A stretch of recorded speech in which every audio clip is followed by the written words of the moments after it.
Estamos muy contentos de darles la bienvenida un domingo más a la iglesia. Qué bueno es ver gente con chumpa, con frío. ¿Cuántos tienen frío? Levanten la mano, por favor. Bueno, pues si no trajeron suéter, ya se fregaron. Allá en casa por lo menos se pueden abrigar un poquito y poner otro suéter. Pero no, estamos muy agradecidos con Dios por esta mañana. Yo creo que ya Huicho me está pasando la unción de Huicho porque ahorita se me está queriendo acalambrar el pie a mí. Para los que nos ven desde casa, es muy famosa la unción de Huicho, es calambres cuando dirige. Así que a veces lo vemos saltando de lado con alegría al Señor aquí, es porque tiene un calambre, ¿verdad? Para que usted lo sepa cuando lo vea. Pero estamos muy contentos de estar esta mañana en la casa del Señor. Bienvenidos a todos. Queremos tener un tiempo en su palabra. Y yo quiero invitarle para que usted me acompañe. Vamos a hacer una oración y le vamos a pedir a nuestro Dios que Él nos hable esta mañana. Pero también queremos agradecerle por cada una de sus múltiples bendiciones que Él siempre está derramando sobre nosotros. Si usted tiene una petición de oración antes de orar,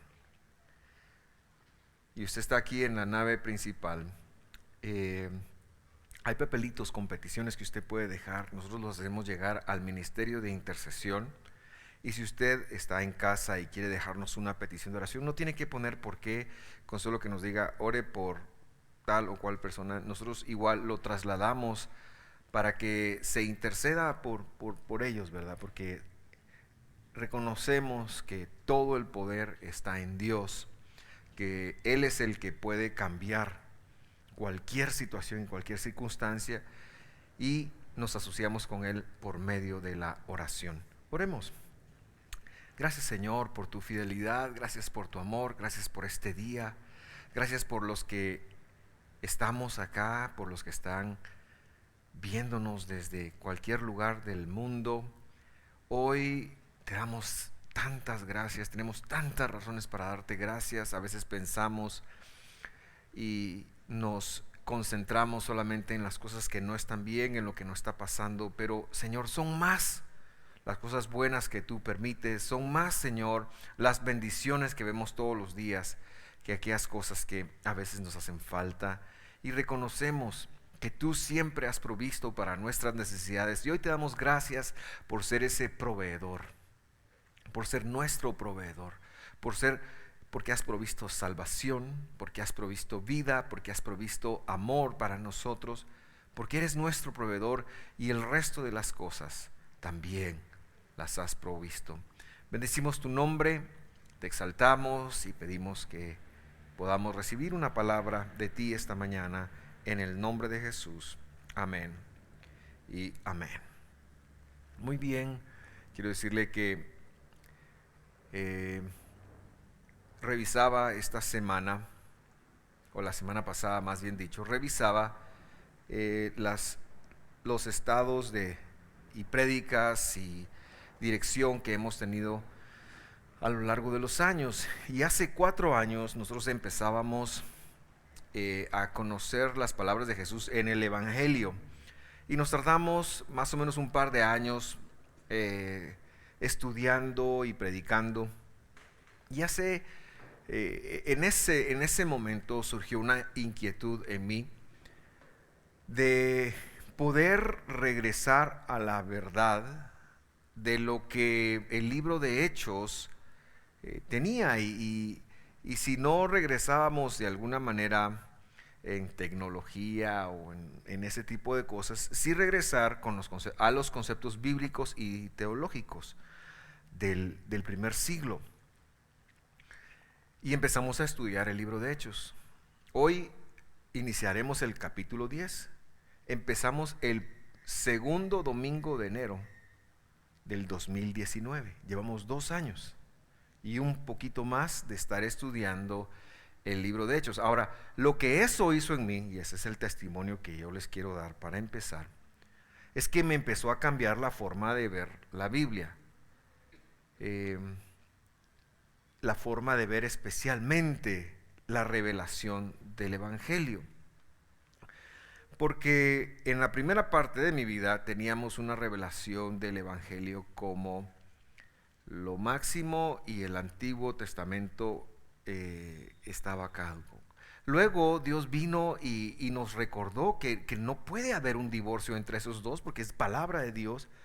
Y entonces como que le dimos mucho auge al Antiguo Testamento, pero en estos últimos 3 años, de decir, hemos tratado de llevar el equilibrio que representa quitarnos la mentalidad de Antiguo o Nuevo Testamento y leer la Biblia como una unidad que va de Génesis a Apocalipsis en una revelación, y que el principal actor no es David, no es Abraham, no es lo que ellos hicieron por bien que se han desempeñado, no es Pedro, no es Juan, no es Jacob, no es cualquier otro personaje o personaja. Ahora que está de moda eso, ¿verdad? No, rechazamos eso en el nombre de Jesús. Cualquier personaje, hombre o mujer, que aparezca en la Biblia, sino que el personaje principal es Jesús de Nazaret. Él es el personaje principal. Y ahora nos toca entonces precisamente, y lo digo de acuerdo al tema que tenemos, porque llegamos al capítulo 10 e iniciamos una nueva serie en donde Pedro es nuestro modelo, la persona a quien estamos estudiando en este momento. Y vemos en este capítulo 10 cómo Dios arregla para él un cambio de paradigma. Precisamente ese es el tema de hoy, el paradigma de Pedro. Pero esta serie se va a llamar Cambiando los paradigmas. Si usted busca la palabra paradigma en el diccionario, le va a decir que es el ejemplo o el modelo de algo. Eso es lo que el diccionario le va a decir. Pero cuando nosotros aplicamos la palabra a lo que se ha conocido en los últimos 30 años y a lo personalizado de la misma, nos vamos a dar cuenta que los paradigmas son las verdades que hemos internado y que proveen para nosotros una forma de leer el mundo. Es decir, no vemos el mundo o la realidad nuestra, no la vemos como la verdad de Dios, sino que nosotros vemos el mundo como nosotros somos. Los paradigmas son estas verdades que hemos interpretado a lo largo de el crecimiento, a lo largo de las experiencias, a lo largo de el aprendizaje, a lo largo de nuestra vida, y que hemos llegado a tomar como que son verdades, y en muchos casos verdades absolutas para nosotros. Por ejemplo, ¿cuál es el mejor refresco con gas del mundo? Pues todos tienen un paradigma de cuál es, ¿verdad? Para mí, yo tengo el mío. En Guatemala le llamamos gaseosa a lo que dije, ¿verdad? La otra vez recibí a alguien que me habló: mire, pastor, qué bonito habla, pero hay muchas cosas que no le entiendo porque usa muchos guatemaltequismos, me dijo. Entonces estoy tratando de hablar la Castilla, decían allá en mi pueblo. Un ejemplo de esto es el señor Galileo Galilei. Galileo Galilei vivió en el siglo XVII, finales del siglo XVI, principios del siglo XVII, y fue un famoso astrónomo, científico, físico italiano, que fue acusado de herejía por la Iglesia Católica porque él se atrevió a decir que la Tierra no era el centro del universo y que la Tierra giraba alrededor del Sol. casi le cuesta la vida, porque aquel que iba en contra del dogma en ese entonces de esta iglesia, se le acusaba de hereje. ¿Se imaginan si hubieran hecho que este hombre muriera, si lo hubieran matado, hubiera muerto por la verdad? ¿Qué sucedía? Que el paradigma reinante era que la tierra era el centro del universo, que la tierra era el centro y todo giraba alrededor de la tierra. Hay muchos que hoy en día nos creemos la tierra como se le miraba antes del siglo XVI. Pensamos que todo debiera de girar alrededor de nosotros. El punto de los paradigmas es que son tan fuertes que proveen un lente de cómo vemos el mundo. Proveen una realidad de cómo nosotros interpretamos el mundo y nosotros pensamos que esa es la verdad. Y yo quisiera cambiar esa forma de pensar como un punto de partida para que nosotros conectemos algo. Las verdades absolutas sí existen. La verdad absoluta sí existe. Y la verdad absoluta es Dios. Y la verdad absoluta es la palabra de Dios. Lo que nosotros todos llegamos a interpretar como verdadero en nuestra vida es nuestra propia realidad que hemos creado en base a los aprendizajes y experiencias del pasado. A eso le llamaremos paradigma. Pero lo que debemos de decir y señalar es que ninguno de nosotros tiene la verdad. Nosotros no tenemos, yo no soy la verdad. Lo que yo pienso no es la verdad. Lo que yo analizo no es la verdad. La verdad es lo que Dios dice, porque es absoluto y porque es verdad aquí en la China, es verdad hace 1000 años, y será verdad dentro de 3000 años.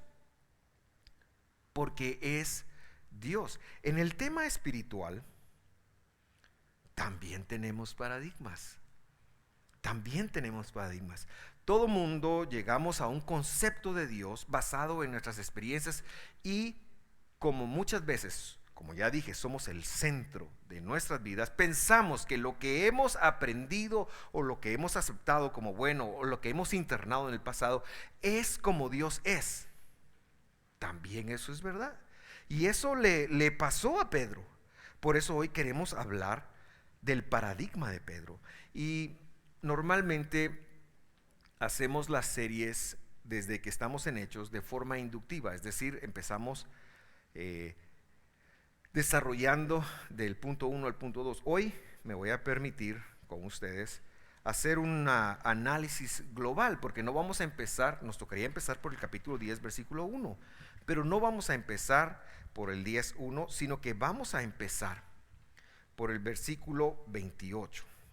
Así que yo le invito a apretarse el cinturón, primero que nada, y a estar listo para cuestionar cualquier verdad que usted tenga con la verdad de Dios. Con la verdad de Dios. Y vamos a aprender de don Peter, que a pesar, mire de don Pedro, a pesar de haber estado 3 años y medio con Dios mismo, Pedro caminó, vivió, comió, vio la proyección de Jesús, de Dios mismo durante 3 años y medio. No era cualquier cosa. Era Dios mismo que en forma humana, el mismo que hizo el universo, el mismo que partió el mar rojo, el mismo que peleará nuestras batallas, el mismo Dios, el único Dios. Pedro tuvo la oportunidad de compartir con él a una distancia muy cercana durante 3 años y medio. Tuvo la oportunidad de aprender. Pero de todas maneras, vamos a comprobar que Pedro tenía un paradigma errado y que ni el mismísimo Dios con su ejemplo lo pudo cambiar hasta que fue motivado por una experiencia a hacerlo. De eso se trata esta serie. Entonces vamos a ir ahora sí al capítulo 10, versículo 28. La próxima semana regresaremos al verso 1 y ya nos iremos estudiando deductivamente. Y dice, estoy leyendo la Reina Valera revisada 77. Y les dijo, vosotros conocéis perfectamente cuán abominable es para un varón judío juntarse o acercarse a un extranjero. Pero a mí me ha mostrado Dios que a ningún hombre llame común o inmundo. Ustedes conocen qué abominable es para un judío, dice Pedro, juntarse con un no judío. Es más, les tenemos dos apodos a ustedes, dice Pedro. Un apodo que les tenemos es común y otro apodo que les tenemos es inmundo. Por supuesto, Pedro está hablando con gentiles. Pedro está hablando con personas que toda su vida él ha aprendido que si entra en contacto con ellos, lo van a volver inmundo, impuro. Esa era la vivencia de los judianos. Digo esto para que no se piense en función de religión, sino los habitantes de lo que era Israel, que eran descendientes de la tribu de Judá. Era la experiencia de ellos, era lo que habían empezado a conectar. Y el origen de esto probablemente se remontaba a la conquista. Durante la conquista, Dios les dijo que no hicieran ninguna alianza con los demás pueblos porque les iban a enseñar idolatría.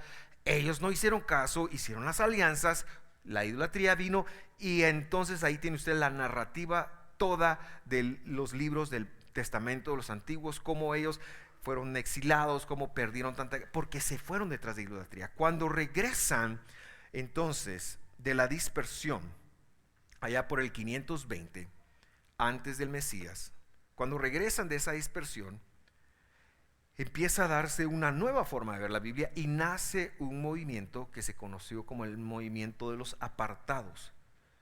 Prushim en hebreo, usted lo conoce como los fariseos, que tienen muy mala reputación. Y los fariseos poco a poco llegaron a entender que la amistad con el no creyente, pero para ellos el no creyente era el judío, iba a representar en idolatría, y por idolatría ellos habían vivido 1000 años bien complicados. Eso es más o menos el trasfondo de lo que pasa. Y entonces a partir de eso empiezan a surgir una serie de cosas que Dios no dijo. Ellos empiezan a hacer un montón de cosas que Dios no dijo. Y la primera de ellas es la palabra abominable. Usted cuando oye la palabra abominable, ¿en qué piensa? En el hombre de las nieves, por supuesto. ¿Por qué era abominable?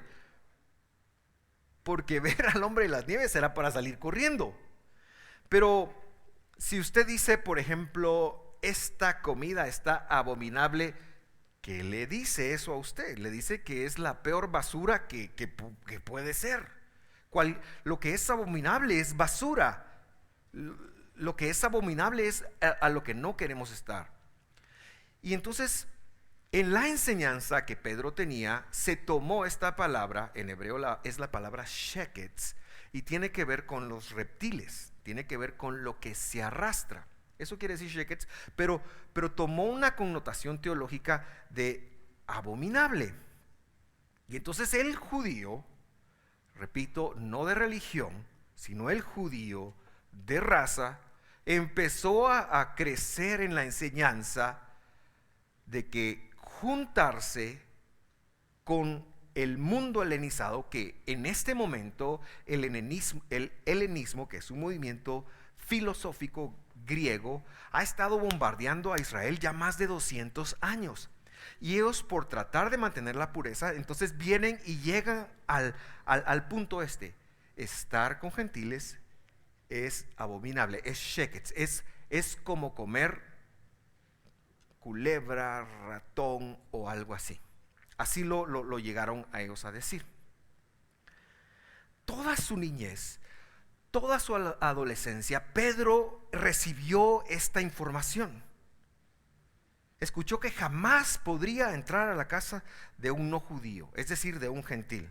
Para que usted lo conecte bien, y para hacerlo un poquito más grosero, es que si usted, Pedro, viniera hoy, antes del capítulo 10 de Hechos, Pedro no iría a su casa porque lo consideraría usted no judío. Le valía gorro que usted fuera salvo por Jesús, lo consideraría usted sheketz, abominable. Esa es la creencia de Pedro. Así o más apartheid. Ese es el problema que está pasando. Luego, el segundo concepto que vemos ahí, que hay que explicar un poquito, es el concepto de común. ¿Qué es común? En hebreo es hol, y era un concepto de los sacrificios. Mire, yo le digo algo, esto va a ser una lección muy rápida, pero si usted quiere profundizar en esos conceptos, mire los estudios de Marcos. Acabamos de hablar, el estudio 38, 37 y 36 ha sido sobre esos, y si quiere más información, el estudio 28. Porque ahí me explico con lujo de detalles, y si quiere una explicación personalizada, me escribe un WhatsAppito y me invita mínimo a un café.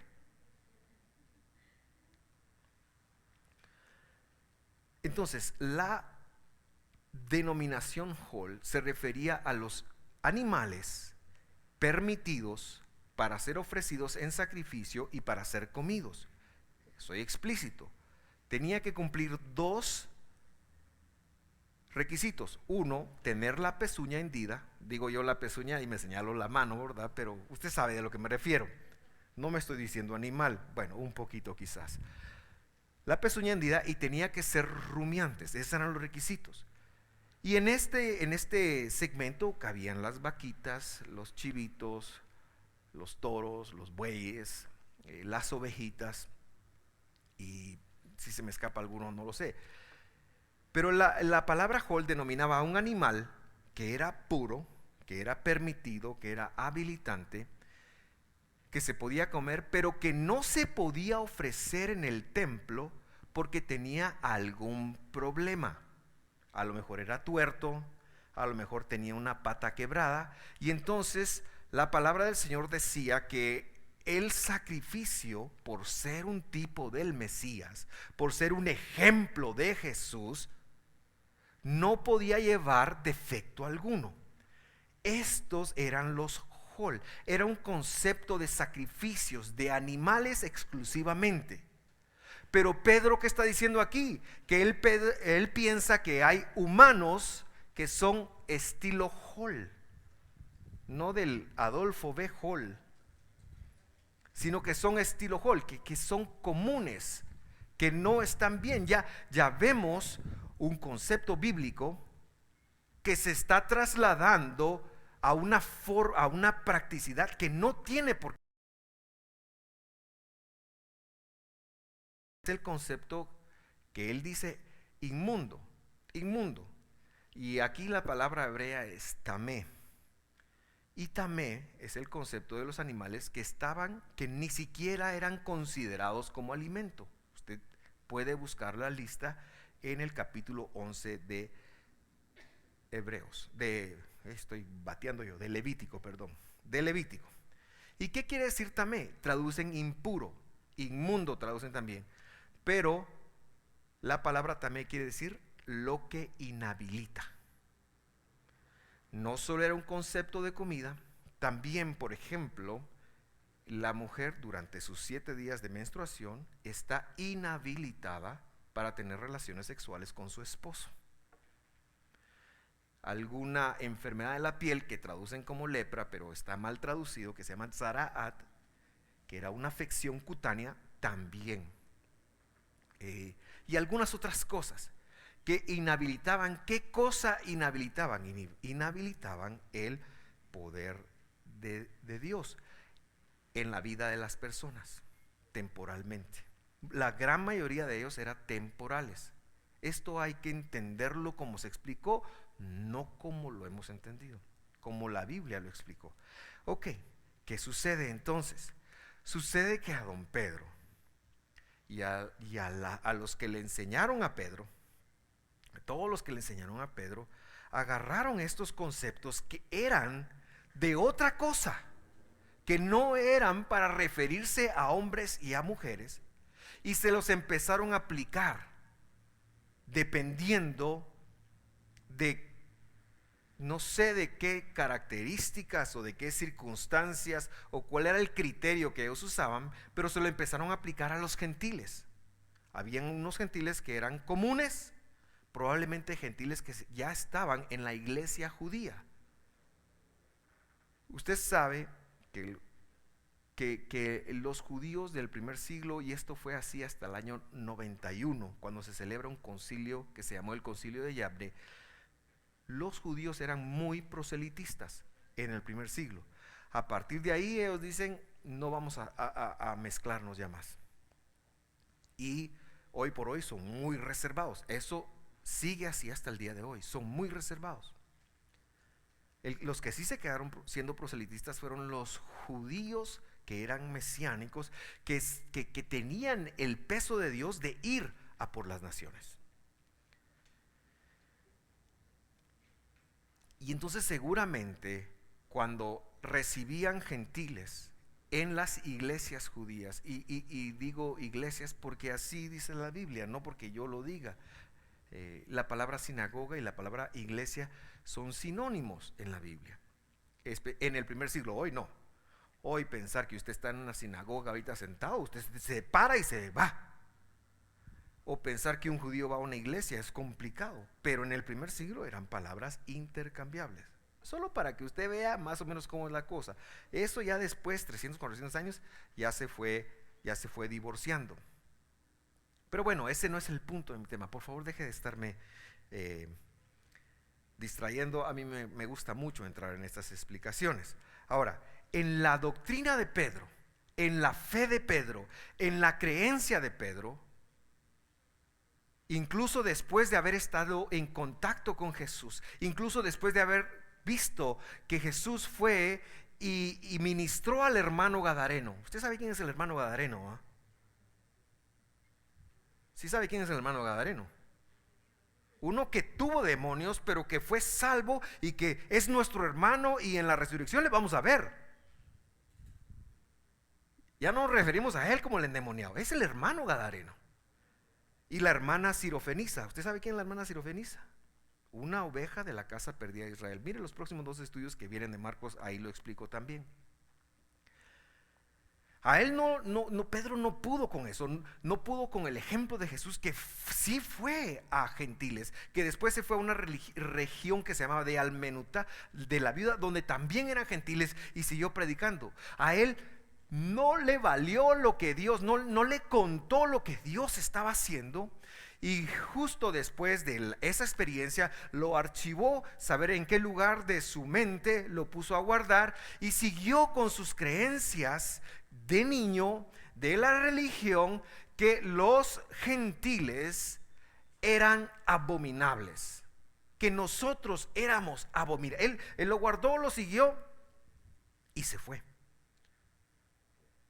3 años y medio con Jesús no le bastaron. ¿Por qué es la pregunta? La pregunta es porque un peso de un paradigma religioso, aunque vaya en contra de la palabra de Dios, y aquí está el punto del mensaje, puede llegar a invalidar para nosotros la palabra de Dios. Y a lo largo de la historia nosotros le hemos atribuido a la Biblia cosas que la Biblia no dice, y le hemos quitado cosas que la Biblia sí dice, porque así hemos ido aprendiendo. El clamor de Dios es y sigue siendo que al oír su voz, y su voz es la Escritura, su voz es la palabra de Dios, como fue revelada, como fue entregada, como fue hablada, como fue escrita, y en el contexto en el que lo fue escrito. Y yo me explico. Por ejemplo, en el capítulo 9, ese lo tiene fresco porque lo acabamos de predicar. Cuando Pablo, Saulo de Tarso, dice: voy a ir a perseguir, denme autoridad para ir a perseguir. ¿A quién fue a perseguir? ¿A quién?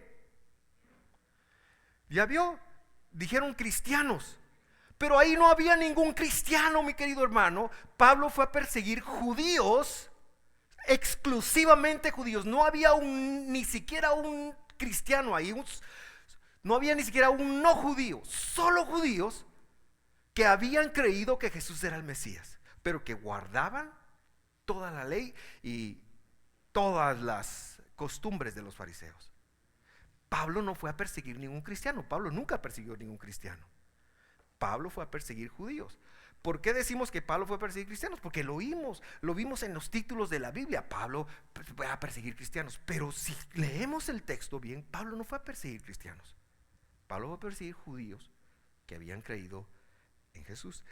Yo le digo esto para que usted se lo vea, ¿verdad? Para que usted vea cuál es el poder de un paradigma. El mensaje de hoy es muy simple. Tenemos que volver a leer la Biblia sin los lentes de los últimos 1800 años, porque esa lectura está muy desviada hacia la filosofía griega, hacia una religión pagana que adora imágenes y hacia un gran número de cosas que Dios no dijo. Hace unos 20 años Dios trajo un mover a la iglesia creyente, y algunos se opusieron a ese mover, algunos participaron en ese mover. Yo me senté a ver ese mover y le voy a explicar cuál es ese mover, porque hoy le voy a hablar sin casaca. ¿Estamos bien? ¿Podemos hablar sin casaca? Ok. El mover que empezó era el de regresar a la lengua original en la cual se dio la Biblia. Le llamaron a este movimiento raíces hebreas o incluso mesianismo. Aquellos que entraron en ese movimiento, primero hubo gente que dijo: no, tenemos que defender la santa doctrina. Y defendimos que Pablo fue a matar cristianos cuando no había ningún cristiano ahí. Es decir, nos faltaba. Un grupo de personas se metieron a ese mover y ¿sabe qué hicieron? Abandonaron a Jesús. Se judaizaron en ese mover.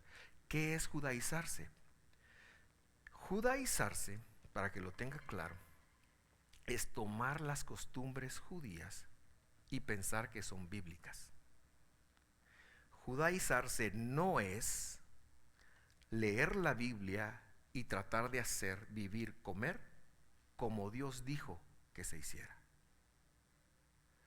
Repito, judaizarse es agarrar las costumbres judías, que tienen algunas muy bonitas, pero algunas antibíblicas y algunas en contra del evangelio. Y mucha gente que entró en este movimiento se fue con la finta, y ¿sabe qué? La peor tontera de todas: llegaron a negar al Mesías Jesús. Negaron a Jesús.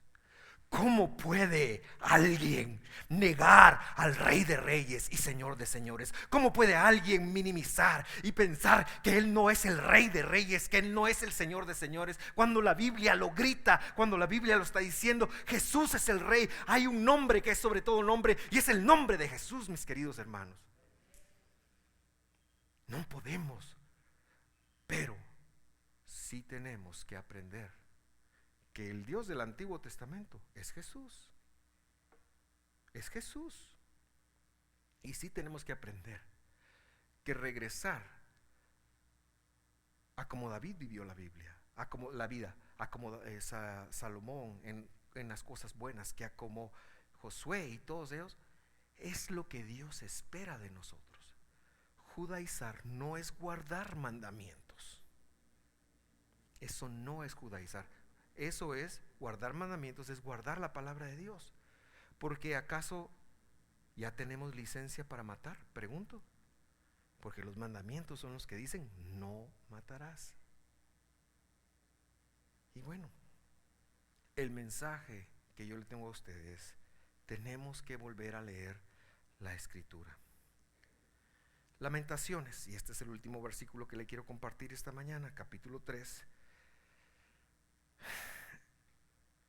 nos habla directamente y nos desafía a lo siguiente. Mire lo que dice. Lamentaciones 3:40. Lo traduje yo. Busquemos, dice, nuestros caminos y examinemos. ¿Qué quiere decir? Mire cómo la Biblia está hablando. Saque todos los archivos de lo que ha hecho. Eso quiere decir busquemos nuestros caminos. Nuestros caminos son las sendas por donde hemos andado, por donde nos hemos movido. ¿Cuáles son sus caminos? Busquemos nuestros caminos espirituales. Busquemos lo que hemos creído y lo que hemos conectado. Busquemos qué pensamos de Jesús. Busquemos qué pensamos de la Escritura. Busquemos qué pensamos. ¿Cuáles son nuestros caminos? ¿Cuáles son las verdades teológicas? ¿Cuáles son nuestras doctrinas? Busquemos, tenemos que revisar eso.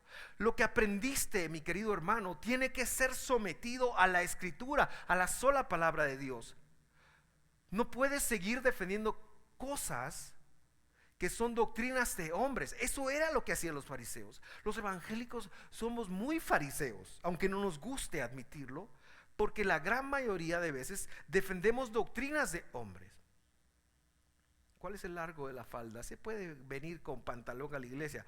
Si la dama no vino con pantalón a la iglesia hoy, lo siento por usted porque hay mucho frío.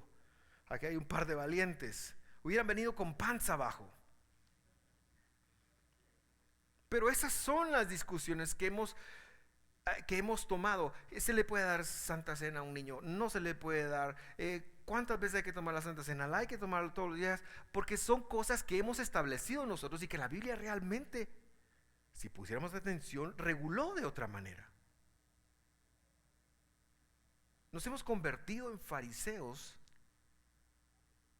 de la Reforma, no de la venida Reforma, sino de lo que sucedió hace 500 años.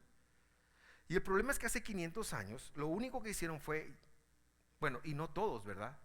Porque usted sepa que don Martín Lutero siguió siendo idólatra, seguía postrándose ante imágenes y seguía venerando imágenes, especialmente una deidad femenina. La Reforma no regresó, sino que se quedaron con lo que sucedió, con los cismas que sucedieron después del primer siglo. Y mi motivación, mi mensaje para usted esta mañana es: busquemos nuestros caminos y luego hagamos un examen. Así dice ese, examinémonos. Pero no se examine con lo que usted piensa que es correcto. Examínese con lo que la palabra de Dios dice. Y para eso, mi querido hermano, no lo puede hacer en castellano. No se puede hacer en castellano porque nuestras Biblias están mal traducidas, están mal comprendidas. Cada vez que yo me meto a ver eso, me decepciono tanto, porque por tratar de contextualizar un mensaje se pierde lo que la raíz decía. Por ejemplo, ayer estudiábamos Éxodo 30, gracias, Éxodo 30, 11.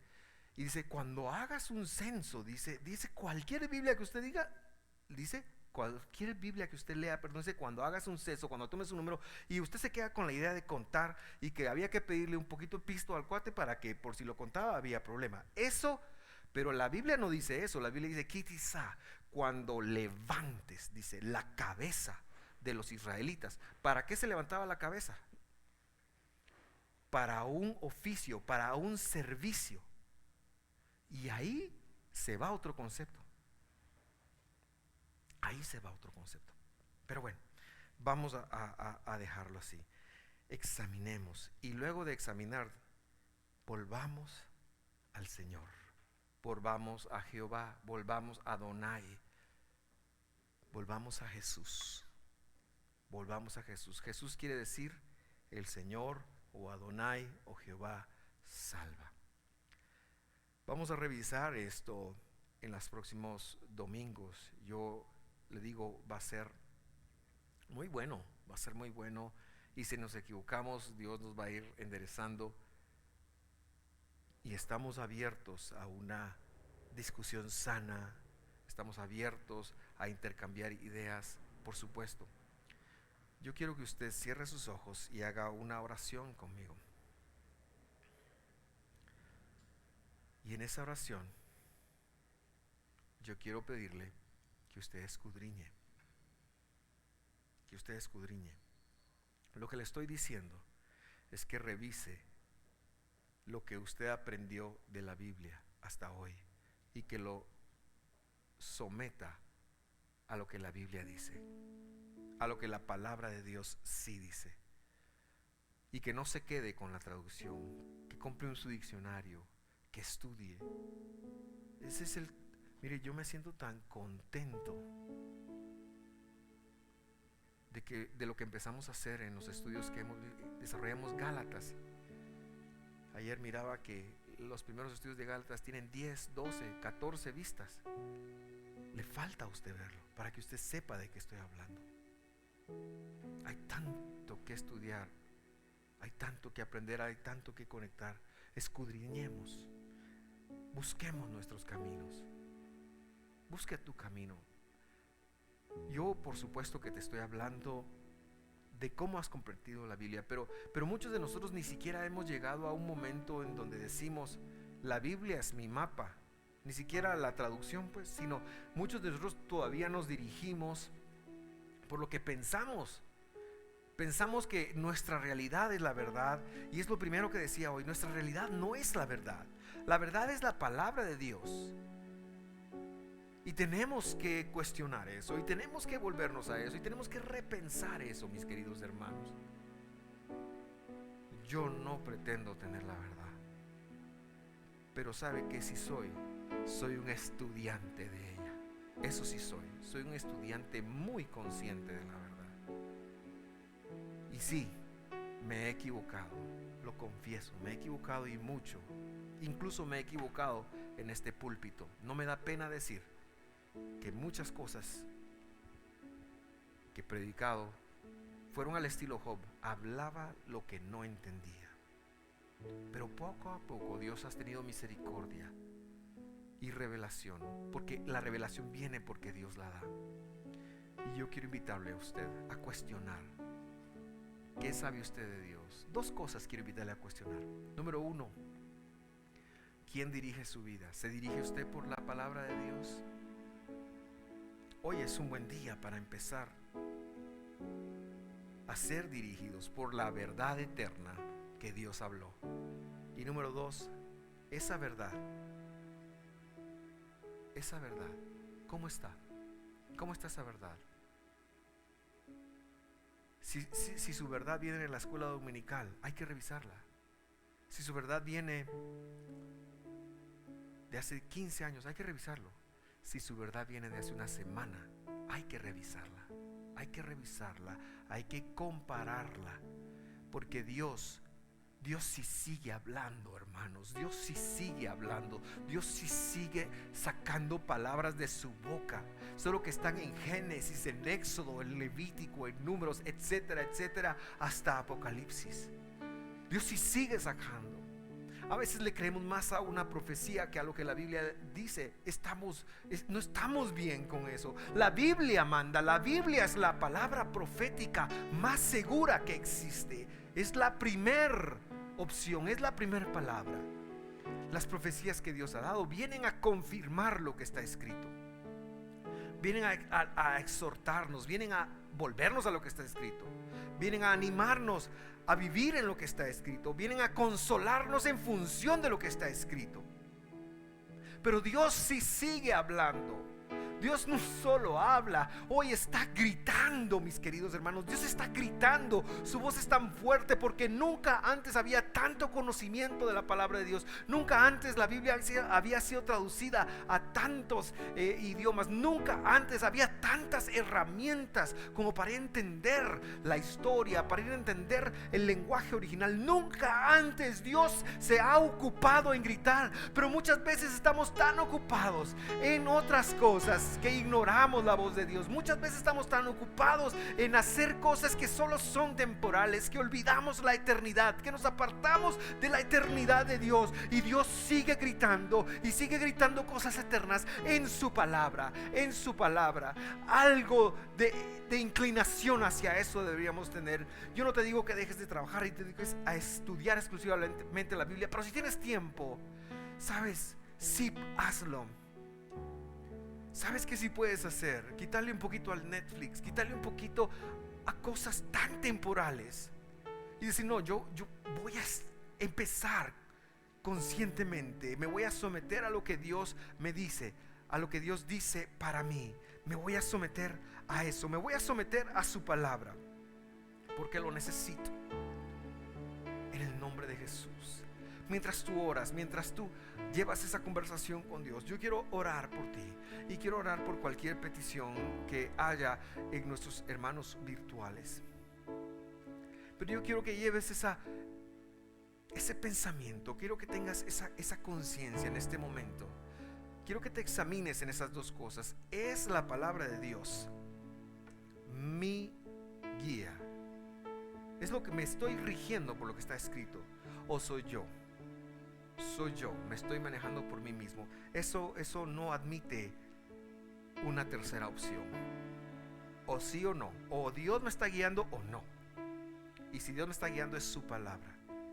Eso es bien blanco y negro. Eso es bien blanco y negro. Y yo quiero invitarte a hacer esto.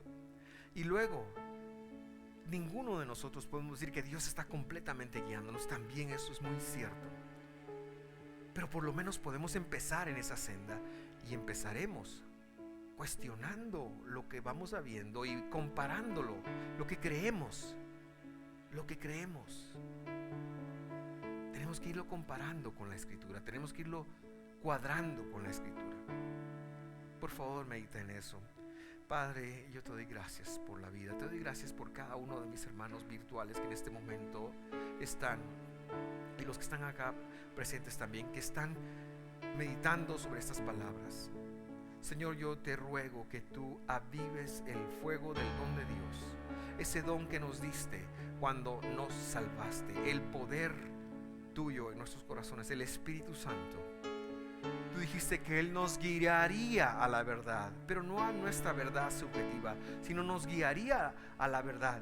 Ese don tuyo con el Espíritu Santo nos iba a ayudar a interpretar la Biblia, nos iba a guiar a la Escritura, nos iba a hacer mejores hermanos, padres, esposos. Yo te pido, Señor, que tú abras ese entendimiento para cada uno de nosotros, para los que están acá, para los que están allá.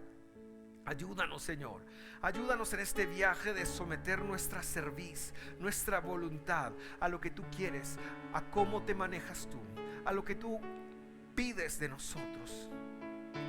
Ayúdanos a entender que tu palabra está, porque nos amas demasiado como para dejarnos vivir en este mundo sin decirnos cuál es la mejor forma. Ayúdanos a conectar que tu palabra está ahí, Señor, porque son tus competencias. Que tu palabra está ahí, Señor, no para que seamos salvos, sino porque somos salvos, porque nos amaste de tal manera.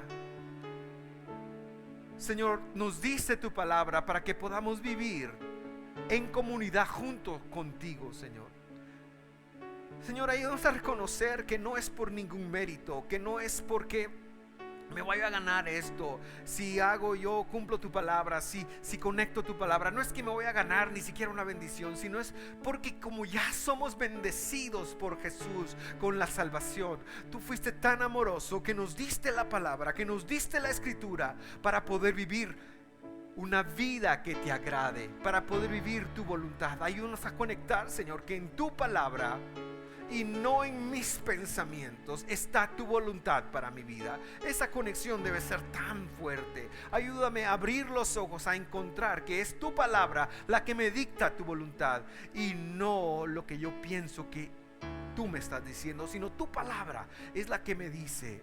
Ayúdame a encontrar personas que me guíen en esta forma, que me guíen en este camino, en el nombre de Jesús.